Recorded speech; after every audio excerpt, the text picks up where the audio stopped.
Alrighty, ladies and gentlemen. So, there is apparently bipartisan support for allowing Greenland into our union. I'm going to talk about it, and I'm going to have myself some gin. And to go with this gin, I am going to have myself a rather old Warhead Sour Blue Raspberry Soda. It has been in my fridge, but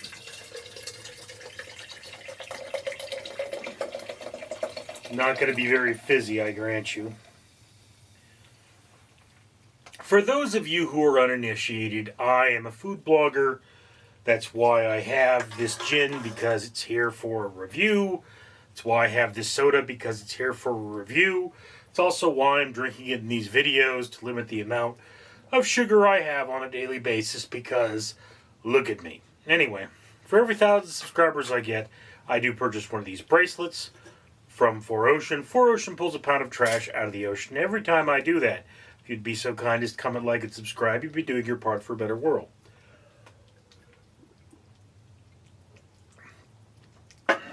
Okay. Warhead Soda is kind of a premium product in that it's hard to find. I get it at the Dollar Tree, and it's $1.25 a can. I don't recommend it. It all tastes the same, but does not go well with gin. Just let's be clear on that. Anyway, so acquiring new states is a little like sex. If you're at the bar and some chick's like, hey, let's bang, and you're the kind of person that, you don't have any reason not to bang them, you'd have to get a really unappealing person to make you not want to bang them, right?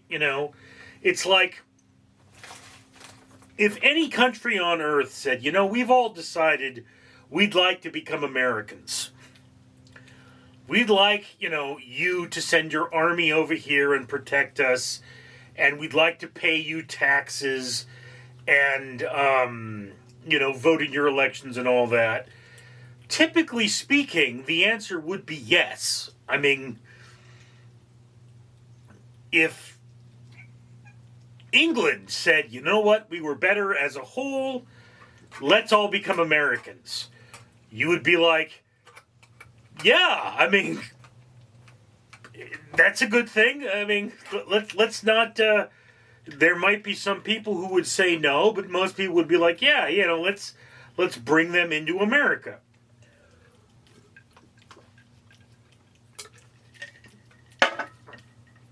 So, I hear there was actually an occasion under which Canada, or at least parts of it, were considering joining the United States. Not as a singular state, as multiple states. But,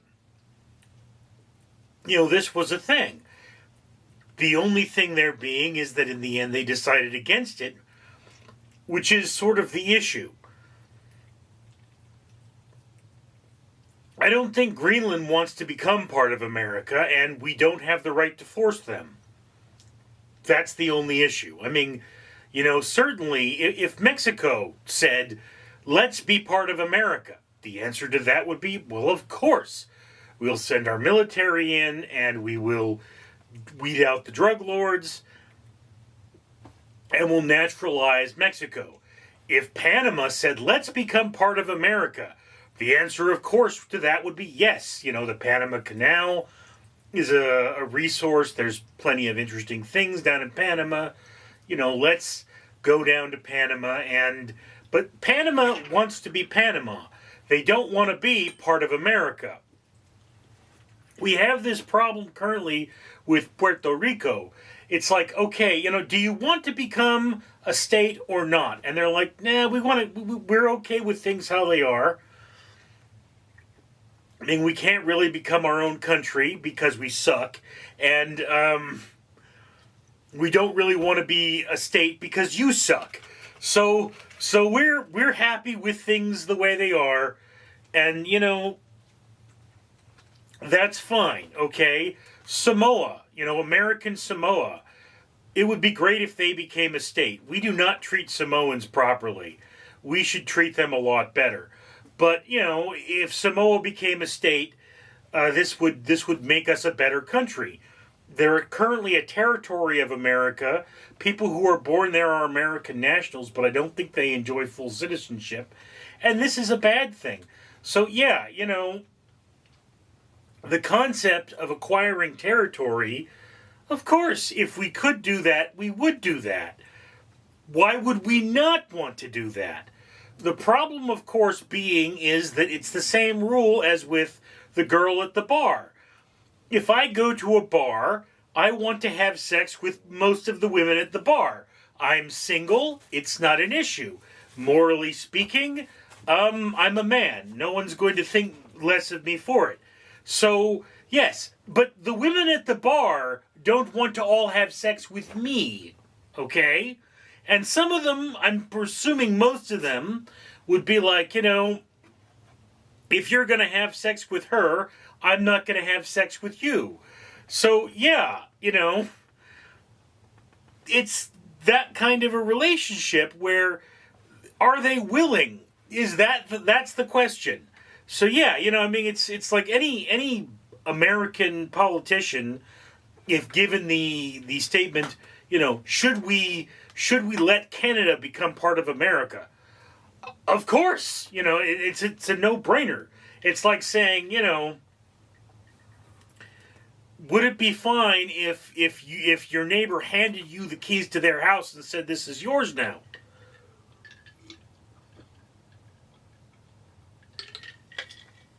Worst case scenario, you turn it into an Airbnb and make money off of it. That's a great thing to do. But your neighbor doesn't want to do that. Canada doesn't want to do that. That's the problem. America, we are the most powerful nation on earth. We have the largest military on earth. Half of the world's aircraft carriers are American.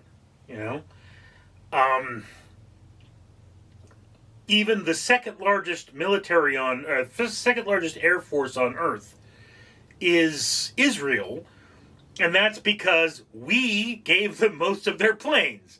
We fund them. One American aircraft carrier has more firepower than some countries. That's a thing.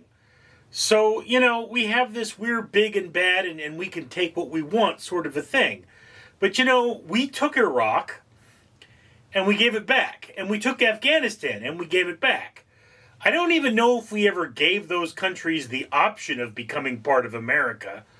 But we should have. We definitely should have, because, we would have been able to, use their resources and give them a better life. Although I think I have no idea what's going on with them now. I believe their governments collapsed and they're now terror nations.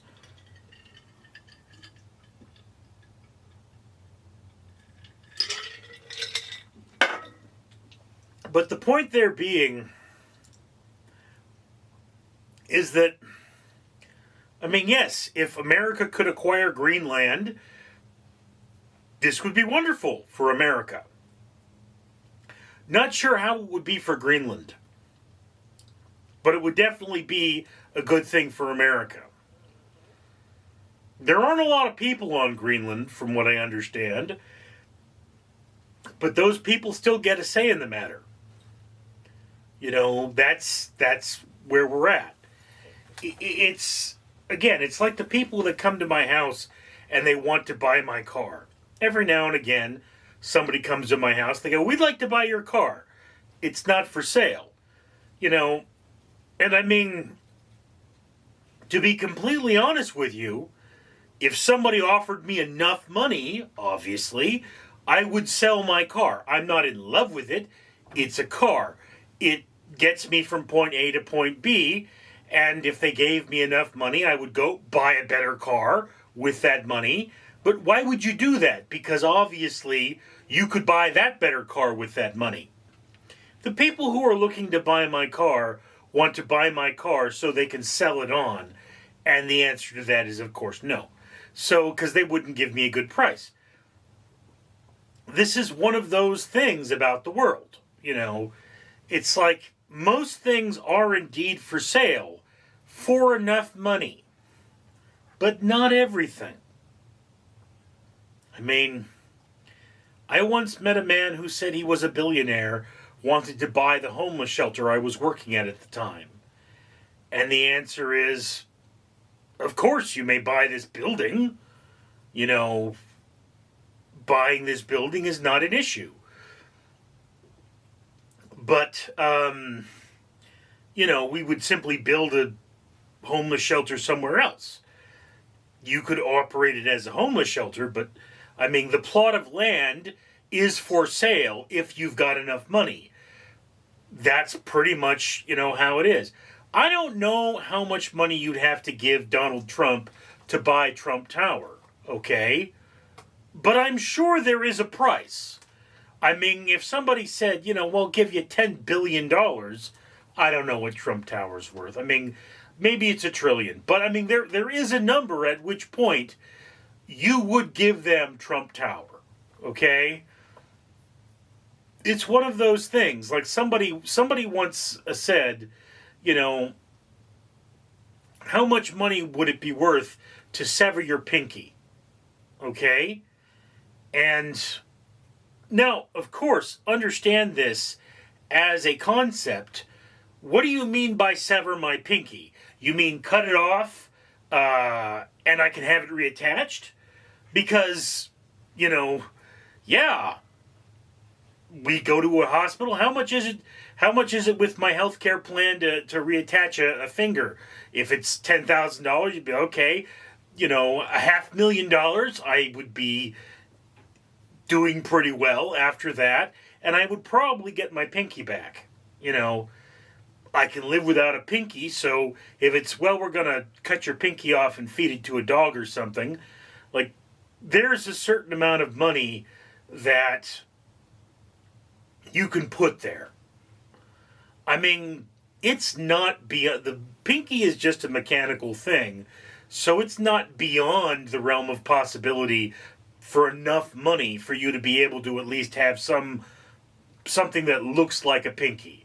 You might have to, graft together. It's not worth it for us as scientists to rebuild a pinky because, you don't need that to survive. We can do an ear, because, you don't really need an ear, but it's non-function. It's not, there's no joints in it. There's no mechanics. You don't have to replace muscle. It's just soft tissue that has very little functionality to it. So you can replace an ear very easily. But, that's the thing, is that everything has a price. And it's like, you might say, it may be, I don't know. I have no idea how much it cost to rebuild an ear. But it is possible, if you ripped my ear off, for them to give me a new ear. All right? You can't replace the bones in the ear, which are the smallest bones in the body, but you could replace the flap of skin and cartilage that is hanging on the side of my face. And, if I were disfigured because of the loss of an ear, you could do something like that, okay? So there's a price. Like, yes, there is definitely a price to rip my ear off, okay? I don't know anyone who would rip an ear off for that amount of money, but if you offered me enough money, if you actually put that money on the table, and you could prove to me that I was going to get that money, yeah, there'd be a price for that ear, okay? I don't know if there'd be a price for, like, a whole hand. That would be a lot more, but that's that thing. things have a price. It's like, I know a guy who's had a vasectomy, okay, and he's in his 50s now, and if you said, you know what, dude, I want one of your testicles for 50 grand, he'd probably be like, well, I'm not really using them for much. I still got the other one. You could have a testicle. What you would do with a testicle, I don't know, but the point is there's a price. And I mean, yes, if we offered Denmark enough money, they might sell us Greenland. The problem with that, of course, is that you don't have a right to sell Greenland because the Greenlandians, the people that live there, want to live there. They have to consent. And, you cannot buy, like, you can't go to Mexico and say, we're going to buy Mexico from Mexico, and then, like, who would you give the money to? The Mexican people? If you went up to every Mexican and said, we'll give you 50,000 American dollars for this to become America, yeah, I don't know. A lot of them would say yes, but because they probably don't care what country they're living in. But $50,000 in Mexican money or in American money, there are a number of countries you could move to and start a new life. But that's that thing, is that, yes, pretty much everything has some kind of a price. Certain things, however, I mean, we have bases in other countries that are considered sovereign U.S. territory. And yes, there's probably a certain amount of money where you could buy that plot of land. But, there are limitations. There are limitations to all of that. There are certain things you cannot just buy. There's not really a price for them. I mean, you could probably buy Microsoft from Bill Gates or whatever he has left of it. I mean, if you offered him enough money, you could do it. Why you would want to? It's only going to go up in value, I guess. But that's one of those things. Is that, everything I own pretty much has a price. My house, my books, this shot glass. I mean, if you wanted this shot glass for $1, I'd probably give it to you. It doesn't have any value to me. That's how the world works. But then you get into the concept of, what's Canada worth? Canada's not for sale because, you can't buy it from Canada. It's sort of like if you went up to me and said, well, how much for your heart? What do you mean, how much for my heart? I can't live without that, so I can't sell that to you. And I mean, if you really wanted my heart, there are people that will kill me for my heart for enough money. I'm sure that if my sister had the capacity, she would sell you my heart for $1. But that's not how things work. You can't give me money for my heart because me giving up that organ would mean my death. So it's a limitation. Everything has a price. You might be able to buy somebody's pinky. You might be able to buy something someone could live without. But, you cannot buy a person from themselves. That's not how it works. Just like you cannot buy a country from the country. You could maybe go to Canada and say, how much for Quebec? And the Canadian people would have to decide what's the price. And, we might offer them, say, $1 trillion. And Canada might still say no. I mean, you could buy part of Canada, but the people that live there kind of have to go along with it. It's just one of those things. So yeah, look, the idea that Trump has of expanding America, I mean, if people want to join, if any country wants to join America, that's fine. And we should examine that. It's not a bad thing. The idea of taking a country by force or against the will of the people, that is a bad thing. So yeah, I mean, yeah, okay. Go on with your bad self. Go talk to Canada about them becoming the 51st state. I would not be opposed to Canada becoming the 51st state. Being the Canadians are the people who are against that. Because they don't want to be part of us. See how that works? Anyway. So yeah, it's one of those things that it's kind of a ridiculous topic. And it does make you ask the question, what's going on inside that head of Donald Trump's? I mean, it's like if America turned around and said, we want to make the moon the 51st state, you could, theoretically, establish permanent residence on the moon and claim that it belongs to America. You know, the debate over who should own the moon has been solved. We cannot own the moon. That's an international treaty. Do we have to follow that treaty? I mean, no one has the ability to challenge our sovereignty of the moon. So, I mean, theoretically speaking, we could send people up there, establish a military presence, have Guardian satellites, and if anybody else tries to send their satellite to the moon, we could blow it up. All right? I mean, there's not a lot of reason for us to do that, and it's not legal, but no one can stop us. I mean, that's the thing. You can't really get much from the moon. Anyway, so now I'm ranting, and I'm pretty much done with my gin.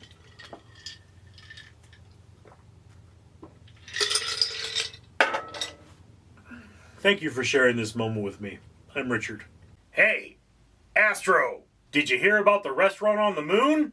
Yeah, Nance, I heard the food was good, but it had no atmosphere. Now that was a corny joke, but you know what isn't a joke? A clean environment. And this channel will buy one of these bracelets I'm holding from 4Ocean for every 1,000 subscribers it gets. So you should comment, like, and subscribe. Support us so we can support a better world.